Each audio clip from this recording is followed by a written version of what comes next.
सबसे पहले तो भयमुक्त अमेठी होना चाहिए, सबसे पहले जानवर मुक्त अमेठी होना चाहिए, सबसे पहले जो है ना अमेठी के युवाओं के बारे में आजकल कोई नहीं सोच रहा है।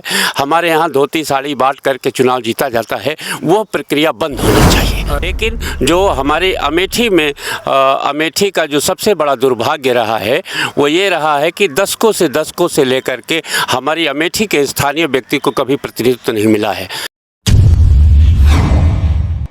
अमेठी में इस बार अमेठी की एक ऐसे रहने वाली शख्सियत है जो आप लगातार उनको सोशल मीडिया के माध्यम से आप देख रहे होंगे, लेकिन आप उनके इस सोशल मीडिया के माध्यम से जो जिस तरह से वो फोटो शेयर कर रहे थे, जिस तरह लोगों के बीच में जा रहे थे, जिस तरह से लोगों को फलदार वृक्ष गिफ्ट कर रहे थे, उसके पीछे का क्या कारण था, आज वो पिक्चर साफ होने वाली है। क्योंकि आज आपको बता दूं कि हमारे साथ कृषि वैज्ञानिक इंदु पाठक जी हैं। पाठक जी, आपका बहुत बहुत स्वागत है। प्रणाम सादर प्रणाम। क्या धमाका करने वाले हैं, पहले ये बताइए। नहीं, धमाका कुछ भी नहीं है। अब हम तो चूंकि अमेठी में पूरा भ्रमण करने के बाद और बहुत दिनों से सोचने के बाद ऐसा लगा कि अमेठी के स्वाभिमान, अमेठी के सम्मान, अमेठी की समृद्धि के लिए हम लोग को किसी न किसी को अमेठी के स्थानीय व्यक्ति को आगे आना चाहिए। तो ऐसा जनता चाह रही है तो हम भी चाह रहे हैं कि क्यों नहीं लोकतंत्र के इस पर्व में हम भी हिस्सा लें। लेकिन जो हमारे अमेठी में अमेठी का जो सबसे बड़ा दुर्भाग्य रहा है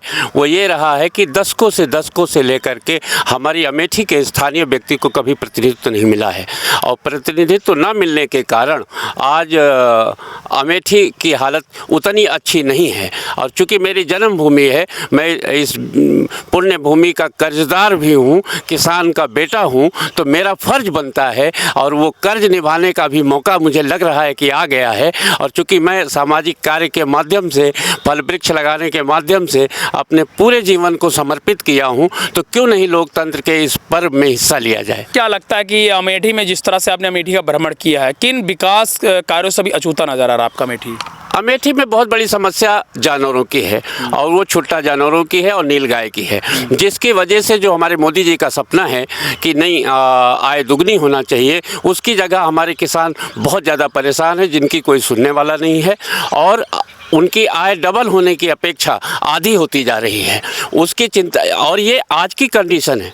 आने वाले 5 साल बाद इन जानवरों की क्या संख्या होगी, क्या हमारे यहाँ के किसान भाई हमारे खेती कर पाएंगे, नहीं कर पाएंगे, इस पे कोई विचार करने को तैयार नहीं है। अच्छा, क्या समीकरण आपने देखा तब चुनाव मैदान में आपने सोचा नहीं उतरना चाहिए अमेठी? अमेठी का समीकरण सबसे बड़ी बात तो ये है कि मेरी जन्मभूमि अमेठी है, मेरी कर्म भूमि अमेठी है, मेरी धर्म भूमि अमेठी है और अमेठी में कोई मैं अकेला नहीं हूँ जिनको आज तक अमेठी का प्रतिनिधित्व का मौका नहीं दिया गया है।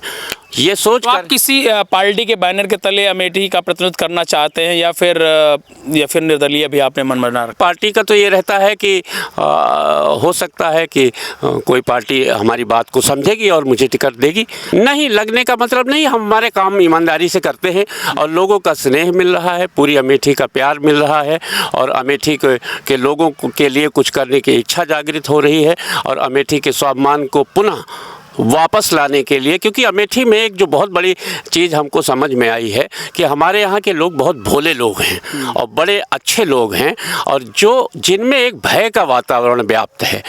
वो भय का वातावरण जिस दिन ख़त्म हो जाएगा उस दिन हमारे किसान, हमारे मजदूर, हमारे युवा, हमारे व्यापारी सभी लोग उस दिन के बाद विकास की ओर अग्रसर होंगे। सबसे पहले तो भयमुक्त अमेठी होना चाहिए, सबसे पहले जानवर मुक्त अमेठी होना चाहिए, सबसे पहले जो है ना अमेठी के युवाओं के बारे में आजकल कोई नहीं सोच रहा है।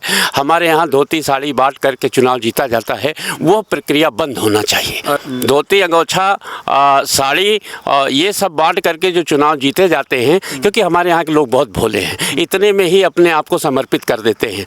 हम चाहते हैं कि धनबल की जगह ईमानदार व्यक्ति, क्या गरीब किसान का बेटा प्रतिनिधि नहीं बन सकता है और गरीब किसान के बेटे का हक है कि वो जनप्रतिनिधि बने।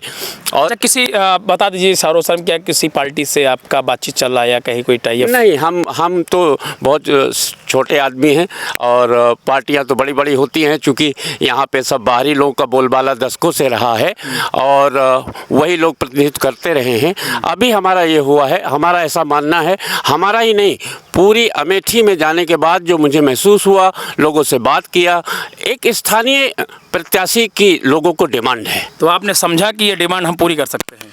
क्यों नहीं कर सकते हैं? हम भी पढ़े लिखे हैं, बाबन के लड़का है, बुद्धि में कोई दिक्कत नहीं है, साइंटिस्ट हूँ और हमारे जैसे और भी लोग बहुत सारे हैं जो इस क्षेत्र में हैं, उनको भी आगे आना चाहिए। हम कोई अकेले नहीं हैं, उन्हें भी आना चाहिए, सबको हक है।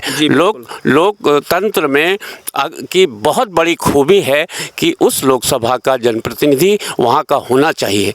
वोकल फॉर लोकल का नारा तो हमारे प्रधानमंत्री जी ने खुद ही दिया हुआ है। तो ये हमारे साथ है इंदु पाठक जी। आपको बता दें ये कृषि वैज्ञानिक है।